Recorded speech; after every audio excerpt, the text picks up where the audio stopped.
चने नहीं है, और जब चने हैं बोलते जाओ जम के दांत। अभी कमा रहे तो विचार कर रहे हैं गाड़ी लूंगा, गाड़ी लूंगा, गाड़ी लूंगा। कमाते कमाते कमाते कमाते एक अवस्था डल गई और मालूम पड़े बुढ़ापे में गाड़ी भी आ गई। गाड़ी तो आ गई पर डॉक्टर ने कह दिया ज्यादा बैठ नहीं सकते, पीठ का गुरिया खसक गया। अब एक गुरिया खसक गया। अब थोड़ी देर तक गाड़ी में बैठा था, इतनी देर में तो घर पहुंचा और पत्नी कह रही जी सुनो तो सरी, कथा चल रही है, गांव का नाम नहीं बोलूंगा, यहां का नाम तो बोलूंगा ही नहीं, समझदार, जाना है अच्छा, पर मैं ज्यादा गाड़ी में नहीं बैठ सकता, मेरे गुरिया खसका है। कमाते कमाते जिंदगी निकल गई। अब गाड़ी में घूमने का शौक लगा, गाड़ी चलाने का शौक लगा, गाड़ी में जाने का शौक लगा तो मालूम पड़े गाड़ी नहीं चला सकते, गाड़ी में बैठ नहीं सकते। मकान बनाने का शौक लगा, मकान तो बड़ा बन गया पर मकान में ऊपर चढ़ने का, आप सब यहाँ बैठे हो, तुम्हारा अगर 2 मंजिल का मकान होगा ना, तुम गारंटी है हफ्ते 2 हफ्ते या महीने 2 महीने 4 महीने में एक आध बार ऊपर जाते होगे। और हम तो निवेदन करें इतनी जल्दी जाओ भी मत, क्या करोगे, एक हाथ बार का चले तो गए, ऊपर इतना धूल इतना पानी इतना फैला रहा देखा, दूसरी बार मन में सोचा कब तक करूं मैं, तो मेरे से तो बन ही नहीं, और नीचे चली गई और फिर नहीं आई ऊपर, फिर नहीं जा। दांत थे तब चने नहीं, कमाते कमाते कमाते कमाते कमाते कमाते जीवन निकल गया। और फिर भी बच्चों ने कहा तुमने हमारे लिए किया क्या, फिर भी कह रहे हैं तुमने हमारे लिए किया क्या। अरे एक मां अपनी पूरी उम्र तुम्हारे ऊपर न्यौछावर कर देती है, और एक बाप पूरी उम्र कमाते कमाते कमाते कमाते अपनी पूरी जिंदगी तुम्हारे ऊपर पूरी कमाई हुई धन दौलत तुम पे न्यौछावर कर देती है। इसीलिए हमने भिलाई की कथा में कहा था कि दुनिया की सबसे बड़ी दौलत है, दुनिया की सबसे बड़ी दौलत समय, दुनिया की सबसे बड़ी दौलत है समय, और दुनिया की सबसे बड़ी पूंजी है माता और पिता। समय, माता पिता, इसका आदर करो, समय की कीमत को समझिए, समय के अनुभव का आनंद लीजिए, समय को समझने का प्रयास करो। आज जो समय है कल नहीं रहेगा, जो कल है वो परसों।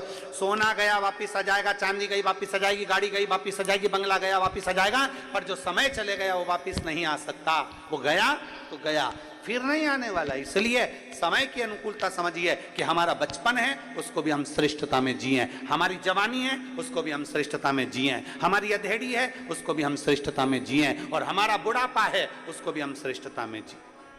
दुनिया तो गलती छांटने के लिए बैठी है। एक पति पत्नी गार्डन में घूम रहे थे, बगीचे में दोनों घूम रहे हैं, पति और पत्नी दोनों। घूमते घूमते देखा कि सामने से कुत्ता आ गया, पत्नी घबरा गई, सामने से कुत्ता, पत्नी घबराई, थोड़ा पीछे हटी, कुत्ता और आगे बढ़ा, पत्नी और पीछे हटी, कुत्ता और आगे बढ़ा, पत्नी और पीछे हटी। पति को लगा ये कुत्ता मेरी पत्नी को काट खाएगा, कल बच्चों को स्कूल भेजना है, टिफिन कौन बनाएगा, कौन बनाएगा, मेरे को दुकान जाना है, मेरा भोजन कौन बनाएगा, करूं क्या। जैसे कुत्ता जम के लपका, पति ने पत्नी को गोदी में उठा लिया, जो गोदी में उठाया कुत्ता भाग गया। कुत्ता भागा, पत्नी नीचे उतरी, उतरते सी चिल्ला के बोली तुम में अकल है थोड़ी बहुत भी, तुम्हें लक्षण है थोड़ा बहुत भी। पति ने कहा क्या हो गया, दुनिया के लोग कुत्ते को भगाने के लिए पत्थर उठाते, तुमने मुझे उठा लिया। अब पति हाथ जोड़ के बोला मैंने तेरे को मारने के लिए कुत्ते को नहीं उठाया था, मैंने तो इसलिए उठाया था कि तुझे कुत्ता नहीं काट का है, मेरे पाँव में काट लेगा चल जाएगा, पर तुझे काटेगा तो मुझे अच्छा नहीं लगेगा। पर समझ है ना व्यक्ति की, क्या समझेगा। आप किसी को कितना भी समझाने का प्रयास कर लो, उसकी बुद्धि उसके विवेक उसके आनंद के साथ जितना समझ सकता है उतना ही समझेगा, उतना ही, उससे ज्यादा वो नहीं समझ सकता।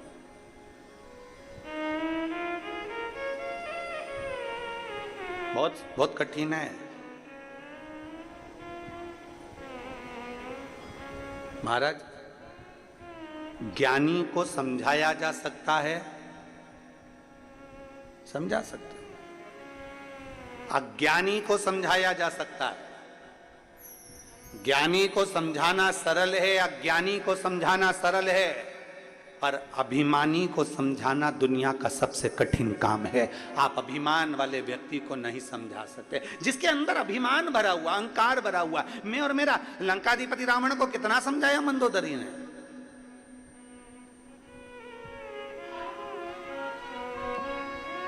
लंकाधिपति रावण को विभीषण ने समझाया, मंदोदरी ने समझाया, स्वामी सीता जी को लौटा रहे, स्वामी सीता जी को लौटा दीजिए। पर अभिमान भरा हुआ था भीतर, मैं और मेरा, मैं 10 आनंद, 10 ग्रीवा, हजारों हाथ।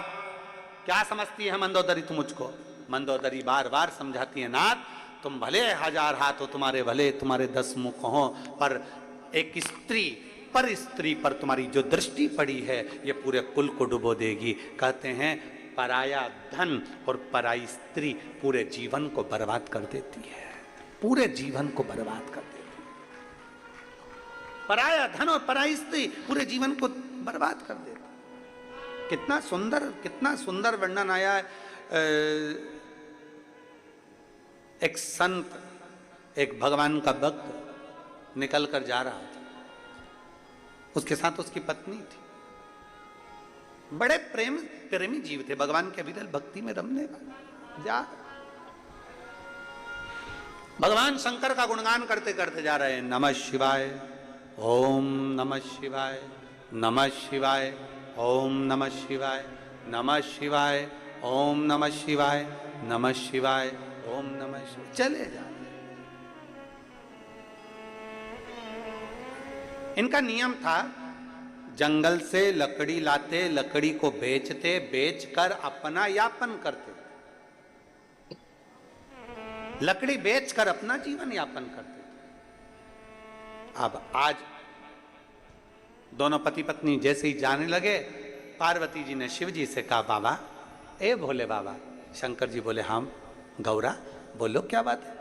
पार्वती जी बोल रही हैं, बाबा ये दोनों पति पत्नी आप और हमको भजते रहते हैं, दिन भर शिव शिव शिव शिव जपते रहते हैं। ये पति पत्नी दोनों दिन रात शंकर का नाम लेते हैं। बाबा बहुत बहुत तकलीफ में, आप कृपा कर दो ना, इनको थोड़ा बहुत धन दे दीजिए ना, आपके कुबेर के खजाने में से, कुबेर के भंडार में से थोड़ा सा धन इनको दे दो। शंकर भगवान पार्वती जी से बोले, पार्वती मैं दे तो दूंगा, पर इनके भाग्य में अभी धन श्रेष्ठ नहीं है, इनके भाग्य में भी धन श्रेष्ठ नहीं है।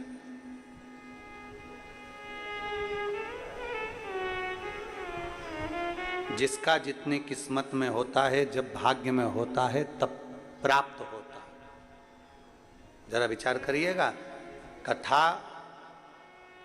मुंगेली में होने वाली थी, डोम लग चुका है, स्टेज बन चुका है, मंच व्यवस्था हो चुकी है, सारी व्यवस्था हो चुकी है, पर पानी कीचड़ सब उस पंडाल में इतना भर चुका था कि पांव रखो और पांव उसमें जा रहा था, दब रहा।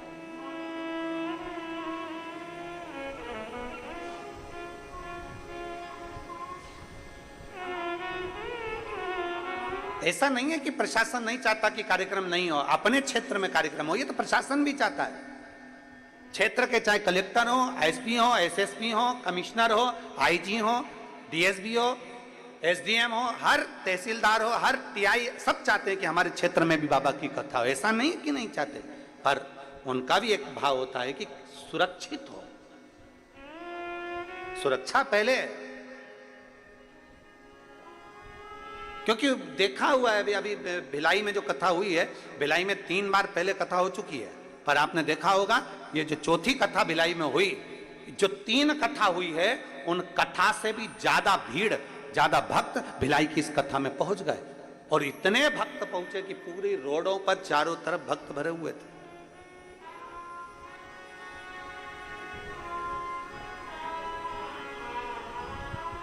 अब कथा होना थी उंगली के अंतर्गत, कथा कहीं हो सकता है कि आप आए नहीं और सुबह हो गई, मेरी पूजा की थाली धरी की धरी रह गई। वो तराजू होता है ना, तराजू में एक इधर भी वजन रख के देखा जाता है, इधर का भार की इधर का भार। हमें तो लग रहा है छत्तीसगढ़ का कांटा यहाँ था और इधर भी भार देखा गया, तो हो सकता है तुमने पानी ज्यादा चढ़ाया होगा, तराजू उधर टप गया।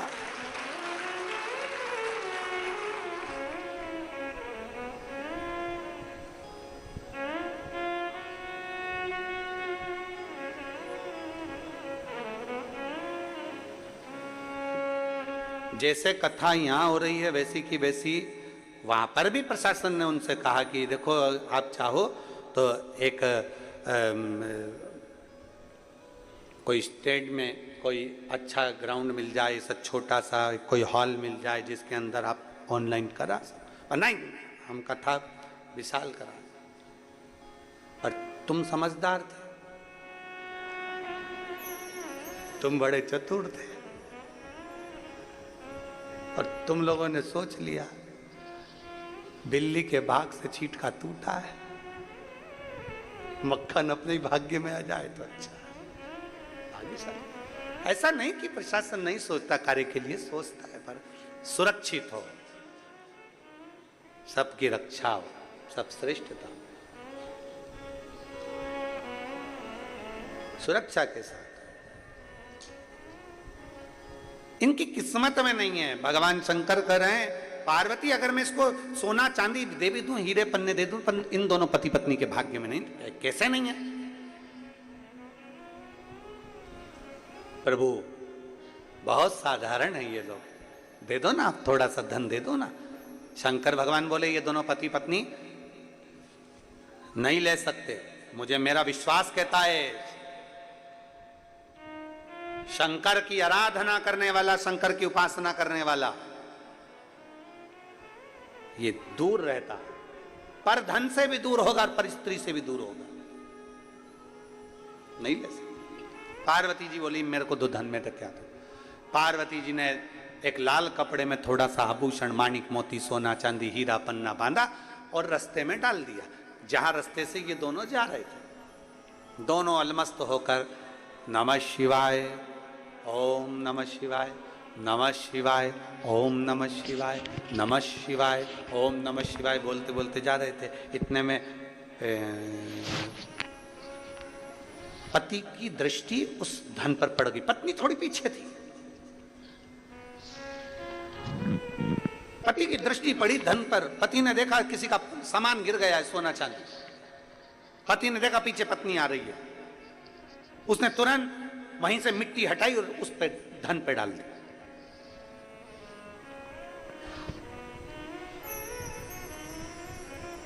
पत्नी ने पूछा आते से ही क्या कर रहे हो? पति को लगा स्त्री का स्वभाव होता है थोड़ा सा, कहीं धन देखकर इसके मन में, लोगों के पर्दे देखकर मन में आ जाता है कि अगली दिवाली पे इसमें की पर्दे लाऊंगी। मिठाई खाते खाते मन में आ जाता है कि अगली बार हरियाली आन दे तो मैं ऐसा ही मीठा भात बनाऊंगी। तो उसके मन में यह ना आ जाए कि ये सोना देखे, हीरे पन्ने देखे और इसके चित्तवृत्ति में यह ना आ जाए कि ये सारा धन मेरा हो गया, ये सारी संपदा मेरी हो गई। ना ना।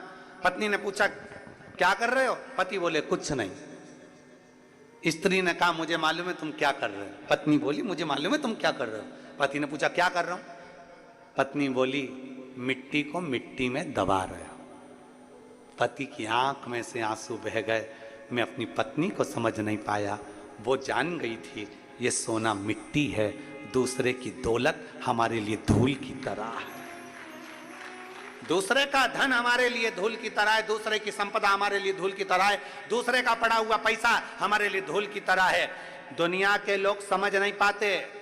किसी का पड़ा मोबाइल मिल गया, सोचते हैं खुशी होती है, 2000, 5000, 10,000 का मोबाइल मिल गया, पर उसको मालूम नहीं है कि तूने 5000 का मोबाइल तुझे जो पड़ा हुआ मिला है वो तेरे को कौन से समय पर कहां ले जाकर तुझे खड्डे में डालेगा। किसी का पड़ा हुआ सोना मिल गया, चांदी मिल गई, कुछ सामान मिल गया, हम खुश हो जाते हैं। किसी का बैग मिल गया, किसी का चेन मिल गई, किसी का मंगलसूत्र मिल गया, किसी का सामान मिल गया, पर वो ये समझ नहीं पाते कि ये सोना हमें किस गर्त तक लेकर जा सकता है, किस गर्त तक लेकर जा सकता है।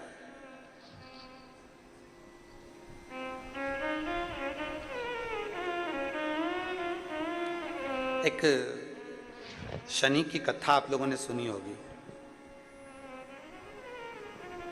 शनि की धर्म पत्नी ने शनि से पूछ लिया था कि तुम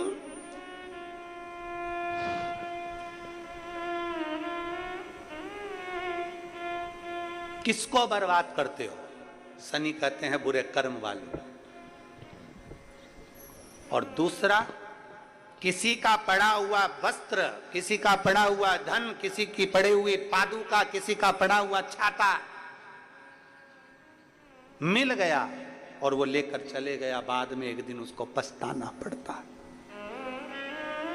पत्नी कह रही, मैं जानती हूं ये मिट्टी को मिट्टी में डाल रहा है। पति की आंख से आंसू बहने लगे। गजब, पहचान गई तू? हाँ, तुझे मालूम है? हाँ, मैं जानती हूँ, सोना इसमें, हीरे इसमें, रतन है, माणिक है, इसमें असरफियां है सोने की। तुम मिट्टी को मिट्टी में दबा रहे, मिट्टी को मिट्टी। पति और पत्नी दोनों चल दिए, दबा कर ना जाने किसका गिर गया होगा, वो लेकर जाएगा। शंकर भगवान ने पार्वती जी से कहा, पार्वती देख, मुझे मालूम था ये भक्त ऐसे ही है, नहीं लेंगे, नहीं ले सकते।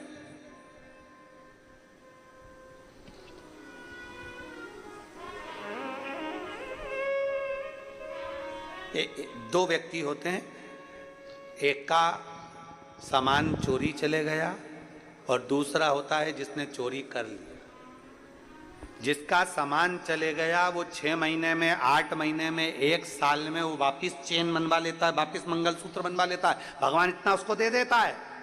पर जो चोट्टा होता है ना, वो परमानेंट चोट्टा होता है। वो इतनी बार चोरी कर लिया तो भी वो सेठ नहीं बन पाया, चोर की चोर ही रहा, चोर की चोर रहा। लाखों का सामान चुरा लिया तो भी चोट्टा की चोट्टा ही लिया।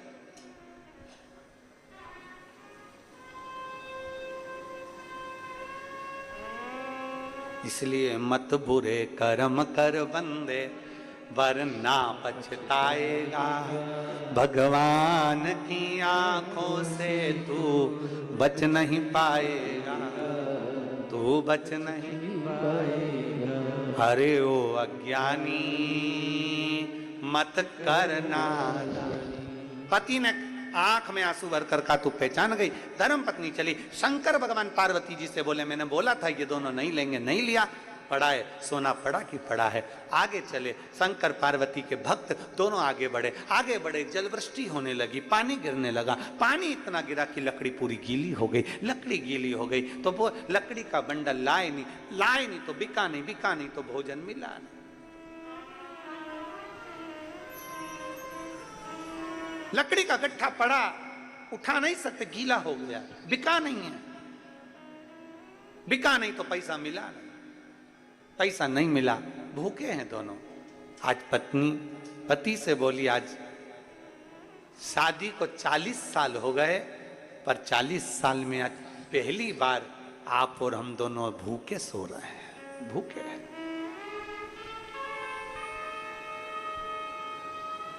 शादी के 40 साल हो गए, पर 40 साल में आज पहली बार आप और हम दोनों भूखे सो रहे हैं, दोनों भूखे सो।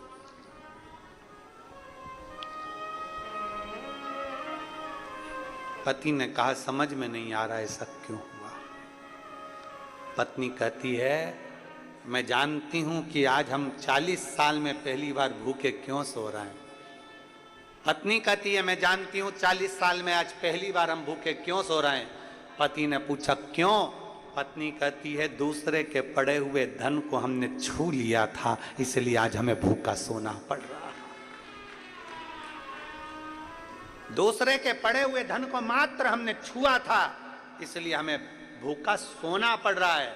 शिव महापुराण की कथा कहती है, भाई ज्यादा हिस्सा ले लिया, छोटे को कम दे दिया, मंझले को ज्यादा दे दिया, संजले को कम दे दिया, बड़े को कम दे दिया, छोटे को कम दे दिया, किसी को ज्यादा मिल गया, किसी को कम दे दिया, किसी सास ने अपना जेवर एक बहू को ज्यादा दे दिया, एक बहू को कम दे दिया, कभी ससुर ने अपनी प्रॉपर्टी किसी को ज्यादा दे दी, किसी को कम दे दी।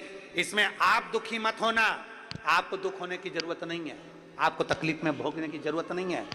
दुख उसको हो जिसने धन को बांटा है, उसने सोचना था कि हमारी गति क्या होना, उसको सोचना था हमारी गति क्या है। अगर 4 लड़के हैं बराबर का, 4 बेटियां हैं बराबर की, 5 बेटे हैं बराबर का, 5 यहां तक शिव पुराण की कथा कहती है, भागवत जी में यहां तक वर्णन आता है कि यशोदा मैया अपने लाला को जितना माखन देती थी उतना माखन दाऊजी महाराज को भी देती थी। मनसूखा आ जाता था, मनसूखा को देती थी, श्रीदामा आ जाता था, श्रीदामा को देती थी, जो आ जाता उसको माखन दे देते। जो सम्मुख में आया माता यशोदा नहीं, अपना अपना जो भाग था उसमें से श्रेष्ठ श्रेष्ठ भाग सबको दे देती थी, बराबर था, कोई ज्यादा नहीं। शिव महापुराण की कथा यहां